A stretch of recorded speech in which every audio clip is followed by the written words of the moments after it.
சொல்லாத நிஜங்கள் உலகில் இருக்கலாம், தீர்வில்லாத நிஜங்கள் இல்லவே இல்லை.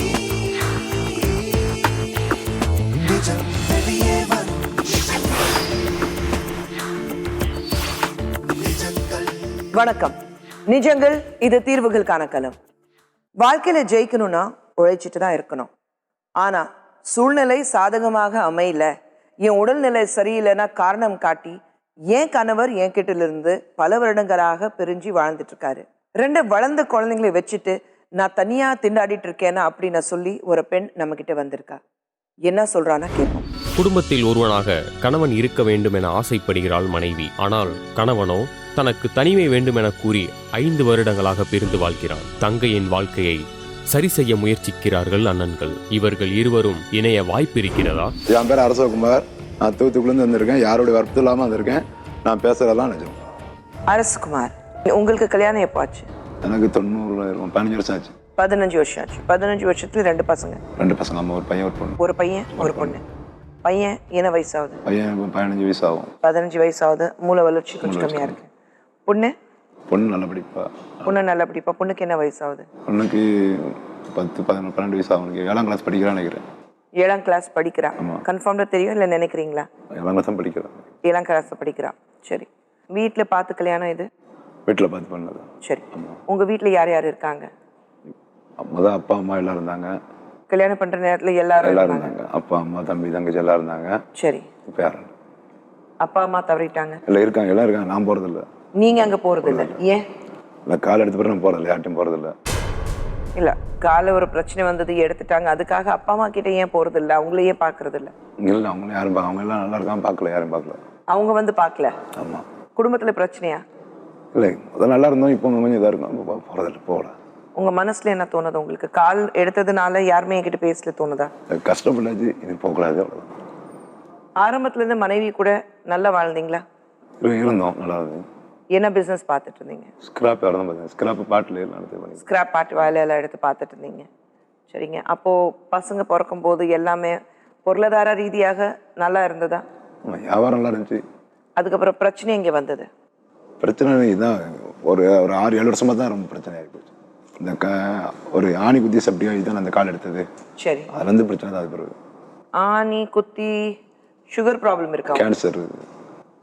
கேன்சருக்கு கால் எடுக்க மாட்டாங்களே? கேன்சர் தான் கால் எடுத்துக்காங்க கொண்டு டாக்டர். தூத்துக்குடி. இதில் தூத்துக்குடியில் சொன்னாங்களா? என்னுடைய பயோப்சி ரிப்போர்ட் இதில் இல்லை. பயோப்சி சர்ஜரி பண்ணியிருக்காங்க. பட் அந்த இடத்துல ப்ராப்ளம் இருந்திருக்கும், அது க்ரோத் இருந்திருக்கும், ஒரு டியூமர் மாதிரி வந்திருக்கும், அது எடுத்துட்டாங்க. அதனால தான் அந்த கால் எடுத்துட்டாங்க. நம்ம ஃபஸ்ட்டு 2 விரல் எடுத்துருந்தோம். 2 விரல் எடுத்துருந்தோம். சரிங்க. போனால் வீட்டில் தான் இருந்தேன். வீட்டில் தான் இருந்து பார்த்துக்கிட்டு இருந்தேன், எல்லாம் பண்ணிட்டு இருந்தோம். அப்போ ரூபா நல்லா வியாபாரம் நல்லா இருந்துச்சு, பண்ணிட்டு இருந்தேன். அது பார்த்து 2 நாள் உள்ள பெட்டில் இருந்தது. 2 விரல் எடுத்ததுக்கு? ஆமாம். ஏன்? அங்கே தான் தெரியல. சரி. அப்புறம் பெட்டில் இருந்தேன். பெட்டில் அங்கே சரியாக பார்க்கல. அது பிறகு வீட்டுக்கு வந்துட்டேன். டிஸ்சார்ஜ் ஆகி வீட்டுக்கு வர சொல்லிட்டேன். சரியாக போச்சு, வீட்டுக்கு போங்கன்னு சொல்லி அனுப்பி விட்டாங்க. வீட்டுக்கு வந்தோடனே புண்ணு ஆறல. திருப்பி அந்த இது இதாக தான் இருந்துச்சு. போக போக இருந்துச்சு, வாடகை கொடுக்க ஆரம்பிச்சு, சுமல் கொடுக்க ஆரம்பிச்சு. சுமல் கொடுத்துட்டு புழு வர ஆரம்பிச்சு. நீங்கள் ஹாஸ்பிட்டலில் இருக்கும்போது உங்கள் மனைவி ஹாஸ்பிட்டல் வந்து உங்களை பார்த்துட்டு தான் இருந்தாங்க? நம்ம பார்த்துட்டு இருந்தாங்க. பார்த்துட்டு நான் நினச்சேன் நைட்டு பிள்ளையா இருப்பேன் சொல்லி சாயங்காலத்துக்கு பிறகு வீட்டுக்கு போக சொல்லிடுவேன். நான் ஒத்தில இருந்துருவேன். சரிங்க. பார்த்துட்டு அவர் இருந்தேன். திருப்பி அங்கே 104 இருந்து கால் சரியாக போச்சு, போங்க அப்படின்ட்டாங்க. ஒன்றும் ஆறல. அது பிறகு ஒரு 2 வருஷமா அவஸ்தை தான்.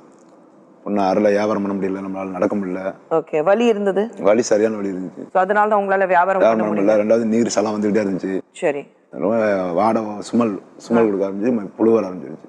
உங்களுக்கு இந்த மாதிரி ஒரு டியூமர் இருக்கு, ஒரு கேன்சரியஸ் டியூமர் இருக்கு அப்படி யார் சொன்னாங்க? தூத்துக்குடி ஹாஸ்பிட்டல் தான் சொன்னாங்க. அங்கதான். அதுக்கு முன்னாடி நீங்க யாரும் சொல்லல. சுகர்னாங்க. சுகர் மட்டும் சொன்னாங்க? சுகர் கிடையாது. சரி. கேன்சர் தூத்துக்குடி இதில் தான் செக் பண்ணி சதை பைலட்டாரு பயோப்சி பண்ணி தூத்துக்குடி தான் 14 நாள் கழித்து தான் வந்து ரிசல்ட் வந்துச்சு. அது தூத்துக்குடி ஹாஸ்பிட்டலாக இருந்தேன். பண்ணி வந்த உடனே அப்போ கால் எடுத்தால் தான் இதாகும், நல்ல வேலைக்கு இதாகாது அப்படின்ட்டாங்க. கால் எடுத்துட்டு இது பண்ணாங்க. சரி. அப்போ 2 வருஷம் உங்களால வியாபாரம் பண்ண முடியல. அப்போ வீட்டுல யார் பார்த்துட்டு இருந்தாங்க பொருளாதார ரீதியாக? அவங்க வைஃப் வேலைக்கு போனாங்களா? எங்க அப்பா அம்மா வீட்டுக்கு போவாங்க. எங்க அப்பா அம்மா போய் பார்ப்பாங்க. அவங்க அப்பா கொஞ்சம் கொடுத்துடுவாங்க, எங்க அம்மா கொடுத்துடுவாங்க, எல்லாரும் கொடுத்துடுவாங்க. ஆனா அங்க வந்து கேட்டா யாரும் கொடுக்கறதான் சொல்லுவாங்க அவங்க. ஆனா எல்லாம் ஏதோ அவங்களால முடிஞ்சதை கொடுப்பாங்க. சரி. அதெல்லாம் அங்கே கொடுக்கல தான் சொல்லுவாங்க. சரி நம்ம அங்கே கண்டுக்கிற கிடையாது, குடும்பத்தில் அது எதுவும் பிரச்சனை வரக்கூடாது சொல்லி அப்படியே கம்முன்னு இருந்துருவேன். நம்மளால ஓரளவுக்கு உழைக்க இப்போ முடிஞ்ச அளவுக்கு செஞ்சு வியாபாரம் பண்ணிட்டு தான் இருந்தேன். அப்பமா 2 காலிலேருந்து முடிஞ்ச அளவுக்கு என்னால் வியாபாரம் பண்ணி கொடுக்க தான் செஞ்சேன். ரொம்ப இதாக இருக்கும், எனக்கு கால் நம்மளால நடக்க முடியல. அதனால தான் சரி ஊருக்கு போயிடலாம் அப்படின்னு சொல்லி ஊருக்கு போயிட்டேன். சரி. ஊருக்கு போயிட்டு திருப்பி 2 வருஷம் வீட்டில் அங்கே தமிழ் நடக்க முடியாது, தமிழில் தான் இருந்தேன். நடந்த சாலம் வந்துக்கிட்டு தான் இருக்கும், சும்மல் அடிச்சுக்கிட்டு தான் இருக்கும். சரி இன்னும் பிழைக்கிறது கஷ்டம் தான் அப்படின்னு சொல்லி அப்படி ஊருக்கு போயிடலாம் அப்படின்னு சொல்லிட்டு என்னால் சொல்லி ஊருக்கு போயிடலாம் அப்படின்னு ஊருக்கு போயிட்டேன். திருப்பி அங்கே இங்கே வந்து ஸ்டாலின் ஹாஸ்பிட்டல் பொன்மணி காட்டேன். அவங்க ஒரு ஆள் துணைக்கு இருந்தால் கண்டிப்பாக பண்ணலாம், இல்லை உள்ள சேர்க்க மாட்டாங்க அப்படின்ட்டாங்க. உங்க மனைவி ஏன் வரல? அதுக்குள்ள உங்களுக்கு மனைவிக்கு இடையில கருத்து வேறுபாடு இருந்ததா? இல்லை அவங்க தான் போனே பண்ணாலும் எடுக்க மாட்டேங்கிறாங்களே. இப்போ 2 வருஷம் நீங்க ஊருக்கு போயிட்டீங்க. ஆமா போயிட்டு அடிக்கடி போன் பண்ணி பேசிக்கிட்டு இருந்தேன் பிள்ளைகிட்ட. சரிங்க. ஊருக்கு போயிட்டு பிள்ளை பாப்பாட பேசுவேன் போன் பண்ணி. சரிங்க. அது பிறகு நினைச்சா போன் பண்ண ஒரு டைப் ஊருக்கு வந்து இல்லை போன் பண்ணிக்கிட்டு போது அதுக்கு போன் பண்ற வேலைலாம் வச்சுக்க கூடாது அப்படின்ட்டாங்க. அந்த நேரத்துல உங்க மனைவி எங்க இருந்தாங்க? எங்க மனைவி தான் இங்க மெட்ராஸ்ல இருந்தாங்க. மெட்ராஸ்ல இருந்தாங்க. போன் பண்ணும்போது போன் பண்ற வேலை வச்சுக்க கூடாது, பாப்பாட்ட போன் பண்ணி பேசுவேன். சரிங்க. சரி மகாட்ட பேசணுன்ட்டு போன் பண்ற வேலைலாம் வச்சுக்க கூடாது அப்படின்ட்டு உங்க மனைவி சொன்னாங்க. நான் அதோட போன் பண்றது இல்லை. ஓகே. அது பிறகு தூத்துக்குள்ள ஒரு அண்ணனை வச்சு கூப்பிட்டு தொடங்கி கூப்பிட்டு போய் தூத்துக்குள்ள தான் அது எல்லாம் ஆப்ரேஷன் பண்ணி முடிச்சு ஒரு உள்ள ஆறுறதுக்கு ஒரு 7-8 மாசம் ஆகுனாங்க. அது 6 பேருமே 1 ஆளை வச்சு கூப்பிட்டு முத்துக்காட்டு இதில் போய் கால் மாட்டினேன். ஊர் கால் எடுத்து ஊர்ல இருந்தேன். சரிங்க. ஊர்ல இருக்கும்போது வந்தாங்க. ஆனா கால் எடுத்திருந்து பஞ்சில கட்டு போட்டு எல்லாமே தெரியும், அவங்களுக்கு கால் எடுத்தாலும் தெரியும். வந்தாங்க, வந்துட்டு ஒரு 2 அடி அடிச்சுட்டு அவங்க பாட்டு போயிட்டாங்க. உங்களை அடிச்சுட்டு போனாங்க. ஊர்ல எல்லாத்தையும் தெரியாது. இல்ல நான் கேக்குறேன், நல்லபடியா இருந்தது, நீங்க 102 நாள் ஹாஸ்பிட்டல்ல இருந்தீங்க, அப்போ அவங்க தான் வந்து உங்களை கவனிச்சிட்டு இருந்தாங்க. அப்ப காசு இருந்து கவனிச்சுட்டு இருந்தாங்க. அப்போ நீங்க சொல்றது பார்த்தா காசு இல்ல, அதனால தான் கவனிக்கல. ஏன்னா வருமானம் இல்லை. ஆமா கவனிக்கல. உங்க மனைவி அஜந்தாவும் வந்திருக்காங்க. என் பேர் அஜந்தா, நான் சென்னையிலேருந்து வந்திருக்கேன். இந்த நிகழ்ச்சிக்கு யாரும் வற்புறுத்தல, நான் பேசுறதெல்லாம் நிஜம். உங்க கணவர் சொல்றது பார்த்தா நீங்க ஆரம்பத்துல சரியா கவனிச்சிங்க, ஏன்னா பணம் இருந்தது. பணம் இல்லை, அதனால தான் நீங்க கவனிக்கிறது நிறுத்திட்டீங்க. வருமானம் இல்லை, திடீர்னு ஃபோன் பண்ணி இனிமே பசங்க கிட்ட பேச வேலை வச்சுக்காதன்னு நீங்க சொல்லிட்டீங்களாமே? அது பசங்க படிக்க பொண்ணு 8ஆவது படிக்கிறேன். அவர்கிட்ட பேசுறது நான் உனக்கு பணம் இப்போ பிடிச்ச பீஸ் கட்டணும்னு சொன்னாங்க. பக்கம் கேட்டிருக்கு. அவங்க சொன்னா நான் இதோ வந்துடுறேன், உனக்கு நான் காசு ரெடி பண்ணி கொடுத்துறேன்னு சொன்னாங்க. அந்த பிள்ளை படிப்பு வேஸ்டா போகுது. இல்லைம்மா, அது இப்போ. ஆனா 5 வருஷத்துக்கு முன்னாடி நடந்த சம்பவம் இது. 5 வருஷத்துக்கு முன்னாடி நீங்க ஏன் புருஷன்கிட்ட பேசுறதை நிறுத்திட்டீங்க? பேசுறது போன் பண்ண போன் எடுக்க மாட்டாங்க. சரி, எங்கே இருந்தாங்க? அவருக்கு காலில் வந்து இப்படி ஒரு ப்ராப்ளம் இருக்க, முதல்ல 2 விரல் எடுத்தாங்க. அதுக்கப்புறம் கேன்சர் சொல்லிட்டு காலே எடுத்துட்டாங்க. அவங்க கேன்சர் ஆஸ்பத்திரி சொல்லல.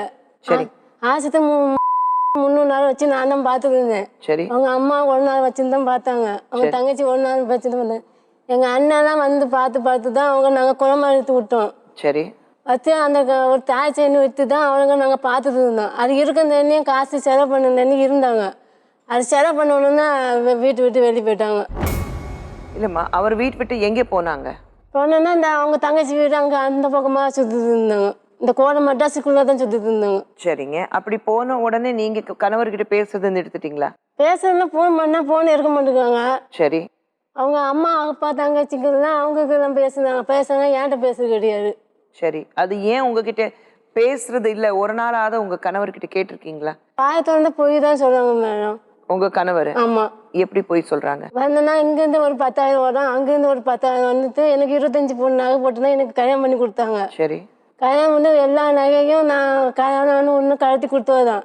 சரி, எதுவும் எனக்கு இப்போ இல்லை. நான் வந்து வெள்ளி செயின் போட்டு தான் நான் வீட்டு வேலைக்கு தான் போயிட்டு இருக்கேன். சரி, எப்பவுமே ஒரு கல்யாண வாழ்க்கை பேசும்போது இவ்வளோ நகை கொடுத்தாங்க, இவ்வளோ துணி கொடுத்தாங்க, இவ்வளோ சாமான் கொடுத்தாங்க, அது ஏன் வருது? அதே இந்த பையன் வந்து 3 வச்சு பையன் வந்து, சரிம்மா, அவனை வீட்டில் வச்சுருந்தா ரொம்ப சமாளிக்க முடியல. அதான் இங்கே வந்தது இருந்தாக்கி என்ன பண்ணுவோம், அந்த பையன் வந்து ரொம்ப சேட்டை ஓவர பண்ணணும்னு மேலே ஏறி இருந்தான். இதுக்காக தான் நான் முன்னாடி வர கிடையாது. வீட்டுக்கு மிட் நைட்டு ஒரு 10 மணிக்கு போல வருவாங்க, 10-11 மணிக்கு. வியாபாரத்துக்கு போயிட்டு வந்துட்டாலே வர்றதுக்கு 10 மணி ஆயிரும் மேடம். 10 மணி ஆயிரும் வர்றதுக்கு நைட்டு. எங்கேயா கம்பெனி சாரி தான் எடுக்க போவேன், ஏதாவது ஹோட்டலு கட்டில் இல்லை பாட்டில் கட்டில் எடுக்க போவேன். அவருடைய வேலை அப்படி தானே. ஸ்கிராப் வேலை பார்க்கும்போது கண்டிப்பாக கொஞ்சம் லேட்டு தான் ஆகும். இவங்க எங்கேயாவது நல்லா உட்காந்து பேசிட்டு இருப்பாங்க, வேலைக்குன்னே போனது கிடையாது. ஃபோன் பண்ணி யாரை எப்படி ஏமாத்துன்னு தான் பேசிட்டு இருந்தாங்க. அவர் பொய் சொல்றாரு, என்கிட்ட வேலைக்கு போறேன்னு சொல்லிட்டு எங்கேயோ உட்காந்துட்டு அரட்டை அடிச்சிட்டு இருந்தாரு அப்படி நீங்க கை காலமா பிடிச்சிங்களா ஒரு நாளாவது? ஆமா, நான் பையன் வந்து கேட்கணும் பெருசா ஸ்கூல் படிச்சுட்டு இருந்தான். சரி. நான் என்ன பண்ணுவேன், கேட்கனருக்கு போய் காலை 8 மணி 8:30 கிளம்பி அவனை கொண்டு அவன் கூடயே இருக்கணும். கேட்டோம்னா இவங்க என்ன பண்ணாங்க, வீட்டுக்கு இவங்க ஒரு சாவி இருக்கும், இவங்க என்ன வீட்டுக்கு ஜாமான் எல்லாம் இரும்பு கடியை போட்டு ஏன்ட்ட சாவி இருக்காது மேடம். சாவி வந்து அவங்ககிட்ட தான் இருக்கும். ஒரு சாவி தான். சாவி 2 சாவி கிடையாது, ஒரு சாவி தான் வீட்டுக்கு. நான் நினைச்சேன் மத்தியானம் சாப்பிட முடிஞ்சா வருவேன், எல்லாம் வரமாட்டேங்க. இந்த கால் எடுத்து விரல் எடுத்து வந்து பார்த்தீங்களா, அது அப்போ அந்த விரல் எடுத்து பிறகு தான் ஒரு 4 மாதம் வீட்டில் இருந்தேன். காலில் இருந்து எங்கேயும் போக முடியாது, விரல் எடுத்து பிறகு எங்கேயும் போக முடியல. அப்போ தான் 4 மாதம் வீட்டில் இருந்து இருக்கேன். தவிர மற்ற நான் வீட்டில் இருந்ததே கிடையாது. காலையில் போனேன்னா வரக்கு நைட் ஆயிரும். சில நேரம் மத்தியானம் முடிஞ்சா தான் மத்தியானம் வருவேன், இல்லைன்னா நைட்டு தான் வருவேன். சொல்லுங்க. அந்த பையன் அவங்க கேட்க நேரம் பார்த்தீங்கன்னா இவங்க என்ன பண்ணுவாங்க, சாவி எடுத்தது பக்கத்து கீழே ஒருத்தவங்க குடி தானே பண்ணாங்க. அவங்க சொல்கிறாங்க, நீங்கள் ஆதியம்மா நீங்கள் ஸ்கூலுக்கு போயிட்டீங்க, உங்கள் பையன் உங்கள் வீட்டுக்காரர் வந்து இரும்பு கடைக்கு எல்லாம் ஏற்றி விட்றாங்க நீ சொன்னாங்க. அங்கே இவங்ககிட்ட கேட்டால் நான் போய் ஏற்றி விட்லான்னு சொல்லுவாங்க. நான் அங்கே இரும்பு கடைக்கு போட்டேன், ஆமாம் அன்னை போய் ஏற்றி விட்டாங்கங்கிறங்க. அது என்ன ஏற்றி விட்டாங்க அது கிளம்ப மாட்டேன். எப்படி ஏற்றி விட்டாங்க?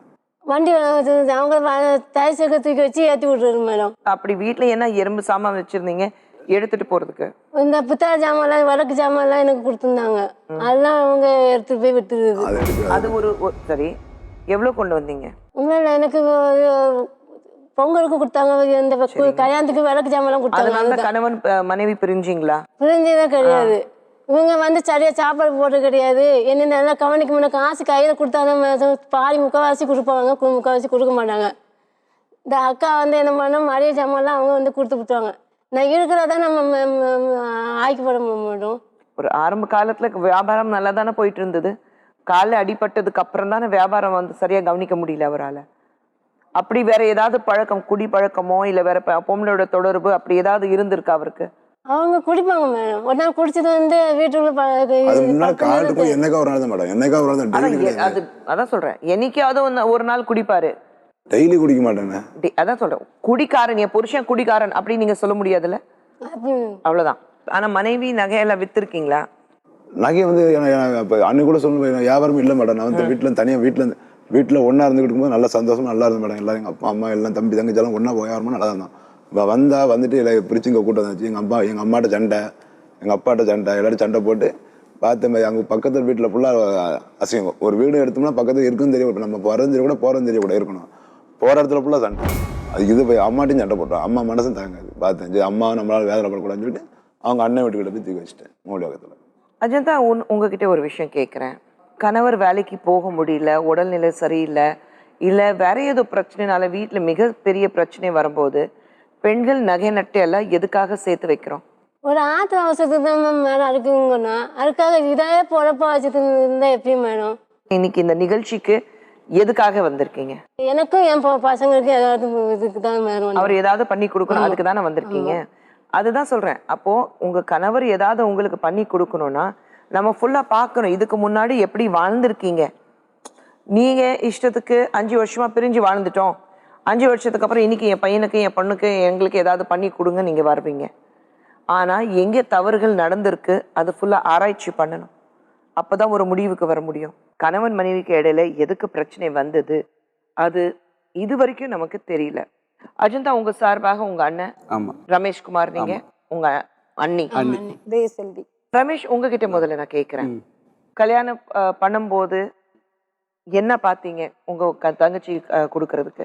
நாங்கள் போயிட்டு பார்த்தோம். அப்போ அவங்க பாட்டில் வியாபாரம் பண்ணிட்டு இருந்தாங்க. சரிங்க. சரி பார்த்தோம், சரி வியாபாரம் பண்ணுறாங்க. அப்போது எங்கள் சொந்தக்காரங்க மூலியமாக தான் பேர் இது பண்ணாங்க. சரி வந்து பார்த்தோம், சரி அப்போ பிடிச்சிருந்தது. சரின்னு சொல்லிட்டு 25 பவுனாக 25,000 கொடுத்து கல்யாண செலவெல்லாம் பண்ணோம். பண்ணி கிட்டத்தட்ட பார்த்தீங்கன்னா 1 வருஷமாக நல்லா போயிட்டே இருந்தது. திடீர்னு பார்த்தீங்கன்னா எங்கே போகிறாருன்னே தெரியாது. எங்கே போகிறாருன்னு தெரியாதா? ஆமாம், திடீர்னு விட்டுட்டு போயிடுவார். எவ்வளோ நாளைக்கு? இது ஸ்டார்ட் இப்போ ஸ்டார்ட்டில் அப்படியே விட்டுட்டு போயிட்டாங்க. அதுக்கப்புறம் நாங்கள் மறுபடியும் எங்கே இருக்காங்க ஏதுன்னு எல்லாம் தெரிஞ்சுக்கிட்டேன். அப்புறம் பார்த்தா மதுரையில் இருக்கிறதா சொன்னாங்க. சரின்னு சொல்லி அவங்க அம்மாட்ட போய்ட்டு இந்த மாதிரி மதுரையில் இருக்கிறதா சொல்கிறாங்க. அப்படின்னதுக்கப்புறம் மதுரையில் போயிட்டு அவங்க சொன்னாங்க, சரி அப்போ அங்கேயே ஒரு வீடு பார்த்து எடுத்து அங்கே வச்சுடுங்க அப்படின்னாங்க. சரின்னு சொல்லி மறுபடியும் மதுரையில் கொண்டு போய் வீடு பார்த்து அங்கே கொண்டு கூட்டி வச்சோம். வீடு பார்த்தாங்கன்னா அவங்க அம்மா வீடு பக்கத்தில் இருக்கிறனால அங்கேயே போய் சாப்பிட்டு அப்படியே போய்ட்றாரு. இவர்கிட்ட செலவுக்கு பைசா கொடுக்கறது கிடையாது. 100 ரூபா அப்போ வந்து 100 ரூபா டெய்லி 100 ரூபா கொடுத்துருப்பாங்கன்னா அது ஒரு 50 ரூபா தான் கொடுத்துட்டு போறது. வந்துட்டு எனக்கு சரியா சாப்பாடு செய்யல, அது செய்யல, இதை சொல்லன்ட்டு அவங்க அம்மா வீட்டில் சாப்பிட்டு அப்படியே போயிடுவாரு. இவ்வளோ கேட்டாங்கன்னா அவங்களே வந்து சாப்பிட வர்றது கிடையாது, நான் எங்கே சாப்பாடு ஆக்குறது அப்படின்ட்டு இது அப்படியே பிரச்சனையாகவே இருந்துட்டு இருந்தது. இல்ல ஃபர்ஸ்ட் நீங்க வந்து மனைவி கையில காசு கொடுக்கறது இல்ல? கொடுப்பேன் மேடம், கொடுத்தானு. எவ்வளவு கொடுத்தீங்க ஒரு நாளைக்கு? 500 தெரிஞ்சது, 1000 கொடுக்காம இருந்திருக்கேன். மேடம் உள்ள டீட்டெயில நான் தெளிவா சொல்றேன், நீங்க அதுக்கப்புறம் அவங்க 2 பேர்த்து எங்க வீட்டுக்கார கேளுங்க. ஏன்னா அவங்களுக்கு இந்த தலையில இப்போ 3 நாளைக்கு முன்னாடி அடிபட்டது, அதனால அவங்க இந்த நினைவுல பேசல. எனக்கு வந்து 2001 வந்து மேரேஜ் ஆயிடுச்சு, இவங்களுக்கு வந்து 2001 வந்து எனக்கு மேரேஜ் ஆயிடுச்சு. இவங்க 2000 மேரேஜ் ஆனப்போ உடனே இந்த பையன் வந்து கன்சீவ் ஆயிருக்கிறான். கன்சீவ் ஆனோடனே 40 நாளையில இந்த பொண்ணுக்கு ஒரே வாந்தி இருந்தோடனே இவங்க அம்மா வீட்டில் கொண்டு விட்டுருக்குறாங்க. சரி ஏதோ வாந்தி மயக்கத்தில் இருக்கிறனால மருமகன் கொண்டு விட்டுருக்காங்க போல அப்படின்னு நினச்சிருக்காங்க. ஒரு 3 மாதம் கழிச்சு மறுபடியும் இவங்க அம்மா கொண்டு விட்டுருக்காங்க.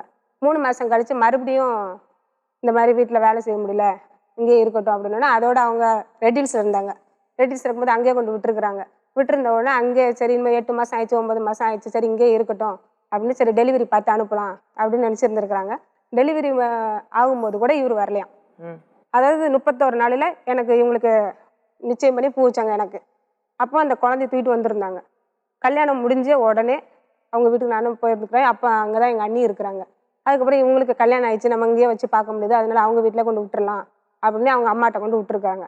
அங்கேயே ஒரு 2 மாதம் இருப்பாங்க. 3ஆவது மாதம் எங்கள் வீட்டுக்கே வர்றதில்லை அப்படிம்பாங்க. அப்போ எங்கே போவார் அப்படின்னா இவங்க என்ன பண்ணுவாங்க, எங்கள் மச்சான் அங்கே இருக்காங்க இங்கே இருக்காங்கன்னு தேடுறாங்க. அப்படி இவங்களும் வீட்டுக்கு வர மாட்டாங்க.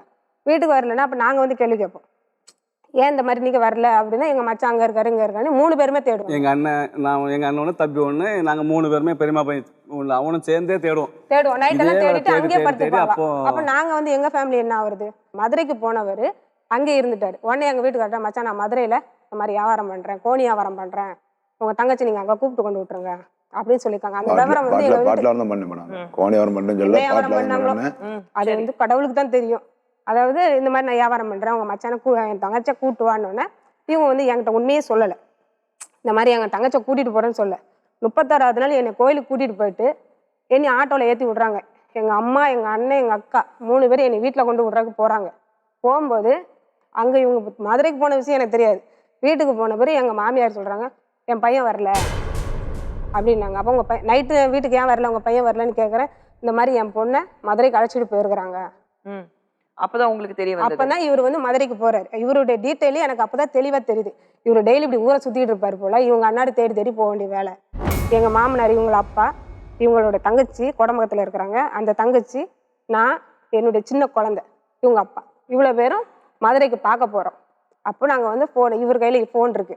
போன் வந்து இன்ஃபர்மேஷன் பண்றோம், இந்த மாதிரி வந்து நாங்க வந்து வந்திருக்கிறோம், மச்சான் எங்களை வந்து கூட்டிட்டு போங்க அப்படின்னு சொன்னா, இதோ வரேன் மச்சான், வரைக்கும் அவர் வரலங்க. வீட்டுக்கு போனா ஒரு ஜாமம் கிடையாது, இந்த பொண்ணு கையில 10 பைசா கிடையாது. ஒரு 3 ஸ்டவ் வச்சிருக்குது, வீட்டுக்குள்ள ஒரு ஃபேன் கிடையாது மேடம். ஒரு ஃபேன் இல்லாம ஒரு மாசமா இருக்கிற பொண்ணு ஒரு கை குழந்தை வச்சுட்டு எப்படி இருப்பா? ஃபேன் மாட்டினது குமாரத்தான். இப்ப கூப்பிடுவேன், செந்தில தானே எல்லாத்தானே இப்ப கூப்பிடுவேன். குமாரத்தான் எங்க அவருக்கு வந்து வாய் பேச முடியாது, அவரும் கூட வந்திருக்கிறாரு. இந்த மனுஷன் நைட்டு வந்து திருட்டுத்தனமா குளிச்சிருக்காருங்க. எங்களுக்கே தெரியாது. வீட்டுக்குள்ள படுத்திருக்கிறோம், எங்க மாமா படுத்திருக்காங்க, எல்லாருமே கூட முழிக்காம இருந்திருக்கிறோம். கதவுக்கு பின்னால துணி அவுத்து வச்சுட்டு போயிருக்கிறாரு. இவங்க சொல்றாங்க நைட்டு வந்திருக்கிறாங்க. அப்போ வந்து அந்த டாப்பால் கிடையாது, அந்த வீட்டு கதவுக்கு பின்னால வச்சு குளிச்சுட்டு போயிருக்கிறாரு. லைட்டும் கிடையாது. நாங்க போய் டியூப் லைட் மாட்டி ஃபேன் மாட்டி அதுக்கப்புறமா படுத்து தூங்கி இருக்கிறோம். காலையில பார்த்தா இந்த வரேன் மச்சான், இந்த வரேன், இது வேலைக்கு ஆகாது. அவங்க விருந்தாளியில வீட்டுக்கு வரும்போது உங்க மாமனார் சரக்கு எடுத்துட்டு பாட்டில் எடுத்து கட்டிட்டு சரி, பட் வீட்டுக்கு வந்து பார்க்கணும்னு தோணலையா உங்களுக்கு? இல்லை, நம்மளுக்கு வியாபாரம் தானே பார்க்கணும்னு சொல்லிட்டு அத்தனை எப்படி கேட்டீங்கன்னா பேப்பர் வண்டி ராம்நாடு போவோம் பேப்பர் போடுறதுக்கு. அந்த வண்டியை பிடிச்சாதான் நான் பாட்டில் மட்டும் ஏற்றிட்டு வர முடியும். இப்போ இவ்வளோ பேசும்போது சொன்னாங்க நீங்க ஃபேன் மாட்டல, குமாரத்தை தான் மாத்தினாரு. யார் ஏற்கனவே மேல மாட்டிருந்து மேடம், சீலிங் பண்ண ஃபேன் இருந்துச்சு மேடம், சீலிங் பண்ண இருந்துச்சு, மாட்டல. இது எப்படி கேட்டனா, அடிக்கடி ஒரு வீட்டுல சண்டை போட்டுக்கிட்டு இருப்பாள, ஒரு வீட்டுக்கு போக சண்டை தான் வரும். நீங்க வாடகை கொடுக்க மாட்டீங்க, குடும்பத்துல ஒன்னா நல்லா பண்ணிட்டு நல்லா பண்ணிட்டு இருந்தோம். கோடம்பாக்கத்துல வந்தாங்க, அதோட போச்சு என் குடும்பம். அவங்க வந்ததுனால உங்க வியாபாரம் எல்லாம் போச்சு, அவங்க சொந்தம் வந்தாலும் போச்சு. இவ வந்தா அதோட போச்சு. நீ எல்லாத்தையும் ஒழுங்கா இருந்தா ஏன் போகுது? ஒழுங்கா பொண்டாட்டிக்கு 2 பிள்ளைகள் இருக்குதுல்ல, அந்த பிள்ளைகளுக்கு பிள்ளைங்க சாப்பிடாம இருக்குது. பிள்ளைகளை முகத்தை பார்த்தா கூட எல்லா சகங்களை பார்த்து எல்லாத்தையும் பச்சை தண்ணி குடிக்க மாட்டாங்க, தூங்க வர மாத்திரை கொடுத்து அதை கூட எல்லாம் பார்க்காத பண்ணி அளவுக்கு சுத்திட்டு மேடம் இருக்குது. உள்ள விவரத்தை நான் டீட்டெயிலா சொல்லிடுறேன். நம்ம டீட்டெயில போகணும்னு அவசியமே இல்ல. 5 வருஷம் பிரிஞ்சு வாழ்ந்துட்டாங்க. ஆமா. ஆனா அந்த பிரிவுக்கு காரணம் என்னன்னா 2 பேரால இது வரைக்கும் என்னால தெளிவாக சொல்ல முடியல. தெளிவானது வந்து இவர் வந்து ஒழுங்கா சம்பாதிக்க திறமை இல்ல, சம்பாதிக்கவும் மாட்டாரு. ஏன்னா அட்வான்ஸா கழிப்பாரு, எஸ்கேப். அதாவது எந்த வீட்லயாவது ஜாமா செட் அவர் தூக்குன சரித்திரமே கிடையாது மேடம். ஜாமா ஏத்தவும் மாட்டாரு, இறக்க மாட்டாரு. மாப்பிள்ள மாதிரி கூப்பிட்டு வந்து இவரை வீட்டை தூங்க வைக்கணும், நாங்க வந்து உட்காந்து அப்பப்போ வீடு காலி பண்ணி போயிடுவாரு. ஏன்னா வந்து வாடகை கொடுக்கவும் மாட்டாரு. கேட்டா இன்னும் நாங்க பண்ண போறோம், இந்த தொழில் பண்ண போறோம், வாடகை கொடுக்க மாட்டாரு. வாயை திறந்தாலே என்னைக்கு அவ வந்து அன்னைக்குதான் நாசமா போச்சு. நீங்க நல்லா தான் மேடம் வந்துட்டு இருந்தேன். வீட்டுல ஒரு போராடம் ஃபுல்லா சண்டை, போராடம் ஃபுல்லா சண்டை, அசிங்கப்பட வேண்டியதான் வேலை. அது எப்படிங்க? நீங்க நல்லா இருக்கும் போது உங்களுடைய உழைப்பு, நீங்க நல்லா இல்லைன்னா அந்த மத்தவங்க மேல பழி. நான் பழி சொல்லியே. அப்புறம் அவங்க என்னைக்கு வந்தாங்க அன்னைக்கு எல்லாமே போச்சு சொல்றீங்களே. முதல்ல நல்லா தானே வச்சுக்கிட்டு இருந்தேன், நல்லா வைக்கலன்றாங்களா? அதானே சொல்றேன். நான் கேக்குறேன் 2 பாருங்க, நான் இன்னைக்கு ஒருத்தர் தான் வந்திருக்கிறேன், எனக்கு யாரும் இல்லைன்னு ஒருத்தர் தான் வந்திருக்கிறேன். சரி, அவ அசிங்கப்படுத்தணும் வந்துட்டாங்கல்ல, ரைட்டா அசிங்கப்பட்டு போட்டு அவங்க குடும்பத்தை அசிங்கப்படுத்தணும். மாங்காடு போயிட்டு எங்க அம்மா எப்படியாவது கூண்டு ஏத்தணும், டேசன் ஏத்தணும் அவங்க பார்த்தாங்க. பார்த்தா கடைசியா இன்னும் சொன்னோம், கால் எடுத்துருக்கு தெரிஞ்சு கால் எடுத்துட்டு ஊர்ல வந்து அடிச்சுட்டு போனாங்க. கால் எடுத்து போட்டு அடிச்சு போனாங்க. அடிச்சுட்டு போனாங்க. அடிக்கணும் உரிமை இல்லையா? பக்கத்து ஊர்ல கேட்போம், ஊர்ல சொல்லுவாங்க அடிச்சு மேடம். அந்த கால நல்லா பண்ணி அவங்க கொண்டு போயிட்டு வீட்டு வரை கொண்டு போய் சேர்த்து நல்ல கால் புண்ணு ஆகுற வரைக்கும் நல்லா பார்த்துட்டு பிறகு என்ன பண்ணாரு, மறுபடி அந்த வீட்டுல வாடகை இருந்தாங்க. அந்த ஜாமானெல்லாம் எடுத்து இன்னொரு வீடு எடுத்து 2500 ரூபாய் வீட்டு வாடகையில் இருந்தாங்க. அந்த வீட்டில இருந்து மறுபடியும் என்ன பண்ணாரு, அவங்க அட்வான்ஸ் வாடகை கேட்கறாங்கன்னு சொல்லி அட்வான்ஸ் எல்லாம் கழிஞ்சு போச்சு. சரி, தங்கச்சி வந்து 7 பவுன்ல கழிச்சாம போட்டிருந்தா, அதை கொண்டு போய் என் பெரிய தங்கச்சி வீட்டுக்காரங்க கிட்ட கொடுத்து அடமானம் வச்சு அந்த 70,000 வாங்கி அந்த வீட்டுக்கு 25,000 ரூபாய் அட்வான்ஸை கொடுத்துட்டு இருந்தாங்க. பார்த்தீங்களா, அந்த வீட்டுக்கு அட்வான்ஸை கொடுத்து வாடகைலாம் கரெக்ட் பண்ணிட்டு மறுபடியும் என்ன பண்ணார், உடனே அவங்களும் காலி பண்ணி சொல்லிட்டாங்க. அப்புறம் சரி சொல்லிட்டு இன்னொரு வீடு வாடகை எடுத்து அந்த வீட்டுக்காரங்கிட்ட 10,000 ரூபாய் அட்வான்ஸை கொடுத்து இந்த ஜாமானெல்லாம் அள்ளி அந்த வீட்டில் நடு வீட்டில் ஃபேனும் மாட்டல, லைட்டும் மாட்டல, எதுவுமே மாட்டல, அதை கொண்டு அப்படியே நடு வீட்டில் கழட்டி அப்படியே வச்சுட்டு அன்னைக்கு போனவர் தான். கால் 2 வாரம் எடுத்துருக்கோம் மேடம். நானே இவ்வளவு தூரம் 5 மாசம் நம்ம ஹாஸ்பிட்டல்ல உட்காந்து நம்ம தங்கச்சி புருஷனாச்சுன்னு சொல்லி காலை பார்த்து இவ்வளவு தூரம் விட்டுட்டோமே, மறுபடியும் அப்புறம் கூப்பிட்டு நான் சொல்றேன், எப்போ பார்த்தாலும் வாய் திறந்தாலே பொய், வாய் திறந்தாலே ஃப்ராடு, யாரை கேட்டாலும் ஏதாவது ஒன்று சொல்லி அவர் மைண்டை மாற்றி 100-200 வாங்கிட்டு வந்து இதுதான் அவருடைய பொழப்பே. நான் சொல்லுவேன், கஷ்டப்பட்டு எங்கேயாவது கஷ்டப்பட்டு சம்பாதிச்சு வந்து குடும்பத்தை உழைச்சாதான் நல்லா இருக்கும். இதுவே வந்து இந்த கால் இவ்வளவு தூரம் புண்ணாகி இவ்வளவு தூரம் நல்லா ஆகி வந்திருக்கு, இதுக்கு மேல இந்த பாவம் செய்யாங்க, இந்த இதுவும் செய்யாங்க, இதுக்கு மேல ஒழுங்கா இருங்கன்னு சொல்லி சொன்னேன். அதுக்கப்புறம் போனாரு, அதை விட்டுட்டோம். இன்னும் ஆறல மேடம், வீட்டுல இருக்கும்போது இது வந்து அவங்க ஊர்ல இவரு 5 வருஷம் போயிட்டாரு. போனா ஊர்ல அவங்க அம்மா இங்க இருந்து செலவுல இருந்து சாப்பாடு செலவு எல்லாம் இங்க இருந்து அனுப்புறாங்க. ஊர்ல அவங்க சொந்தக்காரங்க அவங்க வீட்டுல சாப்பாடு ஆகி கொடுத்து துணிமணி எல்லாம் காய போட்டு அனுப்பி வைக்கிறது வரைக்கும் 5 வருஷமா அவங்க வீட்டுல பாத்துட்டு இருக்காங்க. இந்த பொண்ணுக்கு மூளை வளர்ச்சி இல்லாத ஒரு பையன் வேற, அவங்க அம்மா பேர்ல இடம் இருந்தது. இல்ல அதுதான் வரேன் நானு. புருஷன் பொண்டாட்டிக்குள்ள 1000 தட்டு பிரச்சனை இருக்கலாம். உங்க மனைவி வந்து இனிமே இங்க போன் பண்ற வேலை வச்சுக்காதுன்னு சொல்லிட்டாங்க. எது கோவத்துல சொன்னாங்க, நீங்களும் அப்படியே விட்டுட்டீங்க. அதுக்கப்புறம் போன் பண்ணல. அதுக்கப்புறம் போன் பண்ற மாதிரி நான் கேக்குறேன், மனைவி எது கோவத்துல சொல்லிட்டா, அதுக்கப்புறம் உங்க பசங்க மூளை வளர்ச்சி இல்லாத ஒரு பையன், உங்க பொண்ணு, நீங்க மறுபடியும் சரி மனைவி ஏதாவது கோவத்துல அப்படி சொல்லிட்டாக்கா நீங்க அதோட விட்டுருவீங்களா? மேடம் பிள்ளைகள் பார்க்கணும் தான் ஆசைப்படுவோம். அப்புறம் ஏன் போல, ஏன் மறுபடியும் போன் பண்ணல? யாருக்கும் வெட்டி போனதுக்கு அவங்க அண்ணன் வச்சு அடிச்சாரு ரூம்ல, வீட்டுல வச்சு சரி எதுக்கு அடிச்சாங்க? எதுக்கு வந்து எதுக்கோ போயிட்டு 10 நாள் தான், 10 நாள் இருந்து உடனே வந்துட்டேன். அதுக்கு அவங்க அண்ணன் வந்து அடிச்சுட்டு இருந்தாரு ரூம்ல போட்டுட்டு. இல்லம்மா எதுக்கு அவங்க வீட்டுல கொண்டு போய் அடிச்சா எல்லாம் சேர்ந்து அடிச்சாங்க. எதுக்கு அடிச்சாங்கன்னு போயிட்டு 10 நாள் வந்துட்டேன். எங்க வெளியே ஒரு இடத்துக்கு சரக்கு போயிருந்தேன். அண்ணாடி கொஞ்சம் சரக்கு வருஷம் இருப்பாரு. எது சரக்கு சும்மா அண்ணாடி சுத்தி சரக்கு போட்டு என் வீட்டு செலவுக்கு வீட்டுக்கே ரூபாய் வாடகை கொடுக்கறது இல்லையா? நான் வீட்டு செலவுக்கு ரூபாய் கொடுக்கலையா? பட்டினா இருந்தாங்க. ஆமா நான் தான் மேடம், கொடுத்தேன். உங்க வீட்ல பிள்ளைகள் நம்ம தங்கச்சி பிள்ளைகள் எதுவும் பார்க்கலையா? சொல்லட்டா பிறந்திருந்து நான் பிள்ளைகளை பார்க்கல. நீங்க தான் பாத்தீங்க. ஆமா சரி. நான் தான் பார்த்தேன். சரி பாத்துக்கோங்க. மேடம் இந்த அப்படியே ஒரு பார்த்துக்கோங்க. வீட்ல வந்து இவர் வாடகையே கொடுக்காம கொடுக்கல. விட்டுட்டாரு. அட்வான்ஸ் கழிஞ்சு போச்சு. அந்த வீட்ல மேல் பூட்டு எடுத்து பூட்டிட்டாங்க. வீட்டுக்காரங்க போய் கேட்டதுக்கு நான் காலி பண்ண முடியாது, உன்னால என்ன பண்ண முடியுமோ பண்ண போங்க அப்படின்னு சொல்லிட்டாங்க. அவங்க என்ன பண்ணாங்க, நான் ஹவுஸ் ஓனர்ட்ட போலீஸ் ஸ்டேஷன் போறேன்னு சொல்லிட்டாங்க. அதுக்கப்புறம் மறுபடியும் என்ன பண்ணாரு, அவங்க சொன்னாங்க இந்த மாதிரி இப்ப இல்ல நம்ம வந்து வீட்டு வாடகை ஏன் கொடுக்கல அதெல்லாம் போயிட்டு மனைவி ஒரு தடவை கோவத்துல திரும்பி ஃபோன் பண்ணாதீங்க சொன்னதுக்கு நீங்க ஏன் போகல, அங்க போனீங்க ஒரு தடவை போனீங்க அடிச்சாங்க, ஏன் அடிச்சாங்கன்னா அதுவும் நீங்க இது வரைக்கும் தெளிவாக சொல்லலை என்கிட்ட. அஜந்தா, கஷ்டம் காலம் வரும்போது ஒரு மனைவி துணைவி கூடவே இருக்கணும் அப்படி நினைக்கும் போது நீங்க கூட இல்லை, அது ஒரு ஆதங்கம் அவருக்கு இருக்கு. இல்ல மேடம், கஷ்டப்பட்டுருந்தாலும் இருந்தாலும் வச்சு பார்த்தவருக்கு இது எங்கேயாவது வீட்டுக்கார பார்த்து நான் கஞ்சி ஊற்றிருப்பேன் என்கிட்ட இருந்தா. எண்ணி ஊட்டி எதுக்கு போனாங்க? நான் கோடம்பாக்கத்துல இருக்கும்போது ஏதாவது குறை வச்சிருந்தாலும் பக்கத்து வீட்டுல விசாரிச்சு பாருங்க. அக்கம் இல்லைங்க, இப்போ தான் எல்லாரும் குடும்பத்துல வந்து குறை சொல்றாங்க தவிர அவ என்னைக்கு வந்தாலும் எல்லாம் ஒவ்வொன்றா பிரிச்சு தான் அனுப்பிட்டு இருந்தா. அவ அன்னிக்காரி வந்து குடும்பத்துல ஒவ்வொருத்தையா பிரிச்சு அனுப்ப. அவங்க அம்மா சாவுக்கு அவங்க அன்னிக்காரி நான் கேக்குறேன், ஒரு எல்லாம் பண்ண ஃபுல்லா அவ தான். ஒவ்வொன்றா உட்காந்து எப்படி பண்ணலாம், இந்த குடும்பத்தை எப்படி கஷ்டப்பட வைக்கலாம், இந்த குடும்பத்தை எப்படி விளங்காம வைக்கலாங்கிறது ஃபுல்லா அன்னிக்காரி தான் எல்லாமே பண்றது. சரிங்க, அவ அன்னி பேச்சை கட்டு இப்ப ஆடணும்.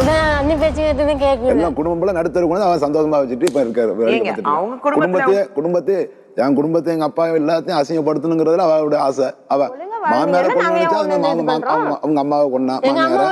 இப்ப எங்க குடும்பத்தை அசிங்கப்படுத்த நினைச்சா கரெக்டா கொண்டு அசிங்கப்படுத்திட்டா. கரெக்டா அசிங்கப்படுத்திட்டு அங்க கொண்டு போவோம். ஊருக்கே தெரியும் அசிங்கப்படுத்திட்டா. ஊருக்கே தெரியுமா அசிங்கப்படுத்திட்டா. செத்து போலாம். அவங்க அம்மா எப்படி இறந்தாங்க காய்ச்சல் தாங்காம அவங்க அம்மா எப்படி இறந்தாங்கன்னா பிரச்சனை கிடையாது. ஈஸியான விஷயம் மத்தவங்க பிளேம் பண்றாங்க. ஒரு பிரச்சனை எப்படி இப்ப வந்த பிறகுதான் ஒவ்வொரு குடும்பமா பிரிக்கப்பட்டு அவங்க மச்சாண்டா அவங்க அண்ணாண்ட காப்பம்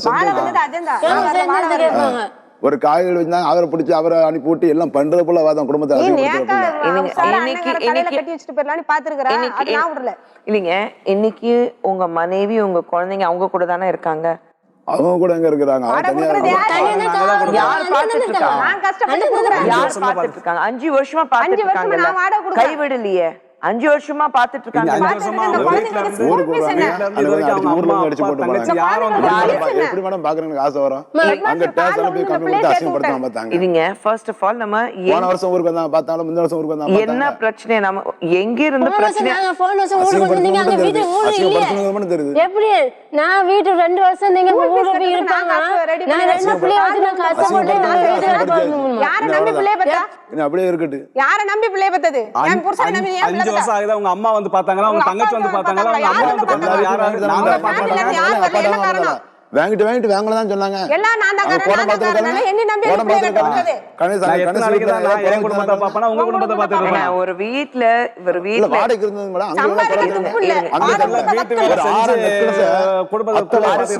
அது விடுங்க, நான் சொல்றேன். முதல்ல எங்க பிரச்சனை வருது 2 பேர் யோசிச்சு பாத்தீங்களா?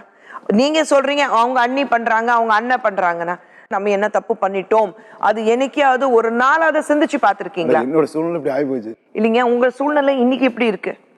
நான் சொல்றேன், உங்க மனைவி அவங்க அண்ணன் வீட்டுக்கு போறதுக்கு முதல் காரணம் என்ன? நம்ம சைட்ல இருந்து ஏதாவது தவறு நடந்திருக்கா? சண்டை போட்டு வீட்டுல அம்மாட்ட சண்டை போட்டு விட்டோம். எத்தனை வருஷம் கழிச்சு அப்பாவை பாக்குற? 3 வருஷம் கழிச்சு. சரி, ஊர்ல அடிக்கும் போது வந்து பாத்துட்டு வந்திருந்தாரு. சரிங்க, அப்பா வீட்டுல இருக்கும்போது நல்லபடியா இருந்தாங்களா? காசுலாம் கொடுக்க மாட்டாங்க.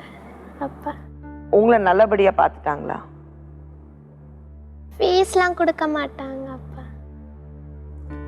கொடுத்தேன் மேடம், கொடுக்காம படிக்க வைக்கல, கொடுத்தா இருந்தேன். மைத்திரி ஸ்கூல்ல அவனை சேர்த்து கேட்க நேரில். சரி, அது ஒரு தகப்பனுங்கிறது முறையில உங்களுடைய கடமை. ஆனா இந்த 5 வருஷத்துல உங்க அம்மா, உங்க தம்பி, உங்க தங்கச்சி, உங்க அப்பா யாராவது தன் மருமகள் தன் பேர பேத்திங்க போய் பார்த்தாங்களா? அவங்க தான் வந்தாலும் சில விழுவாங்களே எல்லாருமே. அவங்க வயசானவங்க தானே, ரொம்ப வயசானவங்க. சரி, உங்க தம்பி தங்கச்சிங்க? தம்பி யாரும் பார்க்க மாட்டான். அவனே எப்படின்னா இவங்க வந்து பேசவும் தெரியாது, சண்டை போட்டு தான் நடப்பாங்க வீட்டுல. இல்ல மேடம் நான் அப்படிலாம் இல்ல, அதுதான் அஜித்குமார் சொல்றேன். எல்லா இடத்துலயும் அவங்க மேலதான் தப்பு இருக்கு, அவங்க தான் பண்றாங்கன்னு நம்ம சொல்லிட்டு இருக்கோம். நம்ம தரப்புல எங்கே தப்பு நடந்திருக்கு, எங்கே தவறு நடந்திருக்குன்னு ஒரு முறை கூட நம்ம யோசிச்சு பார்த்ததே இல்லை. எப்பவுமே ஒரு பிரச்சனை வரும்போது ரெண்டு தரப்புலயும் பிரச்சனைகள் வந்திருக்கும், ரெண்டு தரப்புலயும் ஒரு தப்பு நடந்திருக்கும். அவங்க மேல ஒரு 1000 தட்டு பிரச்சனை இருந்தாலும் உங்க தரப்புல ஒரு 90 பிரச்சனையாவது இருந்திருக்கும். அந்த பிரச்சனை எங்கே இருக்கு நீங்க கொஞ்சம் யோசிச்சு பார்த்துருக்கீங்களா? ஒரு தடவை அது யோசிச்சு, ஒரு குடும்ப தலைவங்கிறது முறையில அது ஒரு தடவை நீங்க யோசிச்சு பார்த்துருந்தா இந்த பிரச்சனை இந்த அளவுக்கு போயிருக்காதுன்னு கொஞ்சம் யோசிச்சிருக்கணும்ல. கால பிரச்சனை இருக்கு, நீங்க ரிப்போர்ட் காமிச்சீங்க, அதை ஆன்காலஜிஸ்ட் தான் பயோப்சி பண்ணியிருக்காங்க. அவருக்கு கேன்சர் இருக்கு, நீங்க இல்லைங்கிறீங்க. மேடம் ஒரு நிமிஷம், இந்த பொண்ணுக்கு வந்து ஸ்கூல்ல 6th ஸ்டாண்டர்ட் சேர்க்கறதுக்கு கேன்சர் இருக்கு, அது நமக்கு தெரியாது மேடம். ஏன்னா அதான் சொல்றேன், இந்த 5 வருஷம் இந்த பொண்ணு நல்லானதுக்கு அப்புறம் என்னைக்கு எங்களோட நான் போனாரோ அவருடைய ரிப்போர்ட்ல ஆன்காலஜிஸ்ட் தான் பார்த்திருக்காங்க. ஒரு டியூமர் இருந்திருக்கு கால்ல, அதுக்கான சர்ஜரி பண்ணிருக்காங்க, பயோப்சி எல்லாம் கேன்சர் பார்த்துட்டு பண்ணிருக்காங்க. நான் சொல்றேன் முடிஞ்சு போன விஷயம். ஆமா, இனிமேல் நடக்க வேண்டிய விஷயம். இன்னைக்கு அப்புறம் என்ன செய்யணும்? இப்போ 2 பசங்க இருக்காங்க, உங்க தங்கச்சி உங்க வீட்டுல வச்சு நாங்க காப்பாத்துக்கிறோம் அப்படி நீங்க இருக்கிறீங்களா? இல்ல மேடம், அதுக்கு தான் வந்து அவங்களுக்கு வந்து ஒரு இடம் ஒண்ணு இருந்தது அவங்க அம்மா பேர்ல மாங்காட்டுல. நான் என்ன சொன்னேன், இது வந்து வீட்டு வேலை செஞ்சுட்டு இருக்கு, வாடகை அவளால கொடுக்க முடியல, நம்மளாலும் வாடகை மாசம் கொடுத்துட்டு இருக்க முடியல. அதனால வந்து நீங்க அதுல ஒரு கால் கொண்டு இடம் கொடுங்க, நான் என் அண்ணன் தம்பி கிட்ட கொஞ்சம் ரூபாயை வாங்கி நான் கடனை வாங்கி கூட அதுக்கு ஒரு வீடை கட்டி அதில் சின்னதாக கட்டி கொடுத்துடுறேன் அப்படின்னு சொல்லி கேட்டதுக்கு அவங்க அம்மா என்ன சொன்னாங்க, நான் எப்பயும் எப்படி இருந்தாலும் ஆதிக்கு தருவேன், ஆனால் இப்போ தர முடியாதுன்னு சொல்லிட்டாங்க. இப்போ பார்த்தீங்கன்னா அதையும் வந்து அவங்க 60 லட்சம் ரூபாய்க்கு இப்போ 6 மாசம் ஆச்சா வித்துட்டாங்களாம். எங்களுக்கே தெரியாது, எங்களோட பசங்களுக்கு எதுவும் ஒரு வழி